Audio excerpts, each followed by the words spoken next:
দাদা মুকুটমণিপুরে জল ছাড়া হয়েছে? হ্যাঁ, কালকে রাত 12টার সময় ছাড়া হয়েছে। কত জল ছেড়েছে? 6000 কিউসেক ছেড়েছে 4টা গেটে মিলে। আর কেমন ভিড় হচ্ছে? ভিড় তো ধরুন কাল রাত 12টার সময় ছেড়েছে, এখন তো খবর সবাই পায়নি। এই আপনারা এসছেন, এবারে হয়তো সবাই খবর পাবে।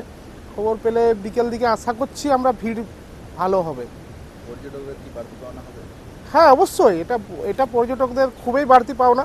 এটা সবসময় তো পাওয়া যায়নি, এটা এই মরশুমটার জন্যই পাওয়া যাবে। এটা পর্যটকদের খুব আনন্দিত করবে। আমরাও চাইছি পর্যটক আসুক। আর আপনার জলের কতটা জল ভরেছে, কবে ভরলো আর কীভাবে ভরলো? ভরেছে বলতে পুরুলিয়াতে প্রচণ্ড বৃষ্টি হয়েছে, যার জন্য এইখানে জলটা ভর্তি হয়েছে। তাই বাধ্য হয়ে কালকে রাত 12টার সময় ছাড়া হয়েছে। কী খবর পাচ্ছেন, কতদিন ছাড়া থাকবে জল? এখন মোটামুটি যেটা খবর পাচ্ছি যে 2-1 দিন তো এখন থাকছেই। হ্যাঁ, এরকম একটা খবর পাচ্ছি। তো এবারে যদি বৃষ্টি হয় আবার জল বাড়াতেও হতে পারে।